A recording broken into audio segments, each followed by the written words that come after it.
Assalamualaikum warahmatullahi wabarakatuh. Salam sejahtera bagi kita semua. Shalom, Om Swastiastu, Namo Buddhaya, salam kebajikan.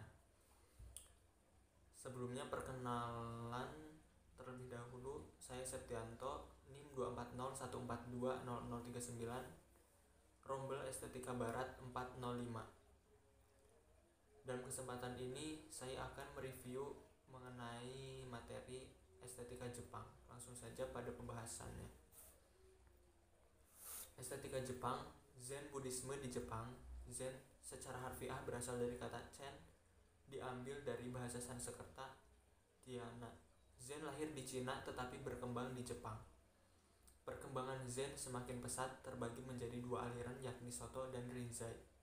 Aliran Soto berorientasi pada metode Zazen, yakni duduk, bersila, dan berdoa, bersikap lotus untuk mencapai berkah pencerahan atau satori. Sedangkan Rinzai berorientasi pada metode Koan dan Mondo. Salah satu konsep estetika Jepang bermuara dari ajaran Zen. Pada hakikat, Zen mempunyai pengertian suatu pengalaman sejati yang tidak dapat dijelaskan melalui kata-kata atau dengan perkataan yang tepat. Karena menurut Suzuki Daisetsu, kata-kata dapat menciptakan suatu kepalsuan. Menurutnya, pengalaman selain berfungsi untuk mengisi kekosongan hidup, juga digunakan sebagai media utama untuk menemukan pencerahan. Sehingga Zen bukan petunjuk untuk mencapai suatu tujuan yang berupa teori atau serentetan kata-kata, tetapi suatu pengalaman yang dapat digunakan sebagai medium menuju ke suatu tujuan. Selanjutnya di sini ada prinsip seni Jepang. Sebagai sistem estetik yang komprehensif, wabi-sabi telah mempunyai jangkauan ruang lingkup yang luas. Antara lain, ajaran moral, spiritual, metafisik, ekspresi, dan kualitas benda, seperti yang telah dijelaskan dalam bab terdahulu. Lihat L. Koren 1994. Secara keseluruhan, ruang lingkup tersebut merupakan bagian dari perwujudan karakteristik ajaran Zen Buddhisme. Kaidah-kaidah estetis wabi-sabi memuat nilai-nilai ajaran Zen Buddhisme sebagai faktor internal yang secara langsung berkaitan dengan penciptaan karya seni dan secara eksternal berfungsi sebagai penunjang dalam mewujudkan karya seni yang berkaitan dengan material dan juga teknik. Prinsip seni Jepang yang pertama yaitu Fukinsei, mempunyai pengertian ketidakaturan atau irregular, merupakan salah satu karakteristik dari ajaran Zen. Dalam hal ini, Hizamatsu Shin-ichi telah menggunakan karakteristik tersebut sebagai prinsip utama dalam menciptakan karya seni, yakni untuk menampilkan kesan dinamis. Sebagai latar belakang kebudayaan Zen, asimetri atau Fukinsei mempunyai makna membuang nafsu duniawi atau kehidupan, bukan saja berorientasi pada kesempurnaan tetapi juga pada ketidaksempurnaan. Karena suatu kesempurnaan yang sempurna adalah sesuatu yang tidak sempurna, atau sebaliknya. Prinsip yang kedua yaitu Kanso, mempunyai pengertian sederhana yang menurut pandangan Zen ibarat warna langit yang bernuansa biru, dan Hizamatsu Shinichi menjelaskan bahwa Kanso bukan berarti kesederhanaan yang bernuansa Shinichi menjelaskan bahwa Kanso bukan berarti kesederhanaan yang bernuansa melarat, melainkan kesederhanaan dalam konteks berhemat. Nilai tertinggi dari suatu kesederhanaan itu menurut Hizamatsu adalah sesuatu yang dapat mewakili atau mencerminkan sifat dari suatu benda secara utuh, yang diekspresikan melalui garis, warna, dan unsur-unsur lainnya. Lihat Hizamatsu Shinichi 1993. Mengacu dari pendapat di atas, berarti Kanso mengandung unsur kesengajaan dan dilakukan dengan penuh kesadaran. Yang ketiga, Kokou, memiliki pengertian esensi atau hakikat dari suatu benda yang tercermin melalui karakteristiknya. Untuk memperoleh kehakikian itu perlu melakukan pemahaman atau pencerapan. Dalam hal ini, Hizamatsu mencontohkan bentuk bulat sebagai simbol dari kesederhanaan, atau bentuk bulat merupakan esensi dari bentuk geometri seperti segitiga, segi empat, maupun oval. Karena bentuk A dan B berawal dari bentuk C.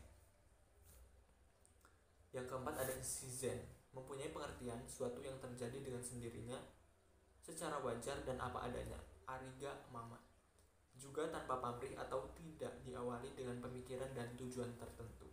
Bukan naif dan bukan artifisial, Hizamatsu menggarisbawahi bahwa shizen itu bersifat lazim, alami dan wajar, sehingga bukan sesuatu yang dibuat-buat dengan unsur kesengajaan ataupun sengaja, melainkan segala sesuatu yang datang dengan sendirinya. Muri Suru Naruyo. Misal penggambaran kucing dalam lukisan Jepang pada umumnya tidak mengutamakan bentuk kucing tetapi karakter kucing yang diekspresikan melalui efek percikan kuas atau torehan garis. Yang kelima ada yugen. Yugen mempunyai pengertian interpretasi kesan atau makna yang ditangkap oleh manusia terhadap keadaan alam yang ada di luar penalarannya. Tentunya, interpretasi tersebut ditentukan oleh latar masing-masing. Misal, suasana gelap pada umumnya memberikan kesan seram, mencekam, menakutkan, mistik, kejaman atau ancaman. Tetapi bagi Zen, Jepang mempunyai makna untuk menumbuhkan konsentrasi dan menciptakan suasana hening dan cerah. Seperti yang terlihat pada pewarnaan lukisan Jepang yang monokromatik, juga pada pengaturan cahaya yang temaram dalam arsitekturnya untuk memberi kesan damai, tentram, lembut, dan tenang. Yang keenam ada Datsuzoku. Pada butir keenam ini menekankan suatu kebebasan yang tidak terikat pada pola-pola atau kan rumus, kebiasaan, dan seterusnya. Bagi Zen, aneka macam rumusan atau peraturan tersebut akan menjadikan penghalang aktivitas dan kreativitas. Seperti yang dikatakan oleh Senno Rikyu, kreativitas akan muncul jika mampu melepaskan diri dari patokan, pola, dan peraturan yang ada. Sehingga, kebebasan di sini bukan berarti bebas secara rasio atau sesuai dengan kehendak, tetapi kebebasan dalam arti di bawah peraturan apapun, dan peraturan di atas peraturan merupakan suatu kebebasan yang tak terbatas. Hizamatsu menambahkan bahwa kebebasan ibarat para rakib atau unsui yang berjalan bagaikan awan dan air sungai yang mengalir terus tanpa batas. Yang ketujuh ada Seijaku. Seijaku mempunyai pengertian ketenangan yang bersifat dinamis. Dalam konsep Zen, ketenangan itu diekspresikan dalam keadaan yang diam, tetapi mempunyai bentuk yang bergerak. Konsep ketenangan yang mengacu pada gerak dalam diam ini merupakan akar dari metafisika wabi-sabi, yang mempunyai makna bahwa alam raya senantiasa bergerak menjalin kekuatan menuju ketiadaan, dan setelah ketiadaan itu hadir, akan muncul kembali sesuatu yang baru untuk berkembang dan bergerak menuju ketiadaan kembali, atau circle life. Jadi, konsep ketiadaan menurut wabi-sabi bukan pada akhir dari ketiadaan, tetapi lebih menekankan pada proses menuju ketiadaan.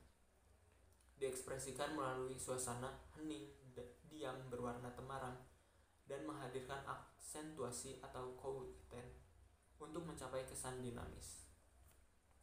Sekian yang dapat saya sampaikan. Mohon maaf apabila terdapat kesalahan dalam tutur kata. Saya akhiri. Wassalamualaikum warahmatullahi wabarakatuh.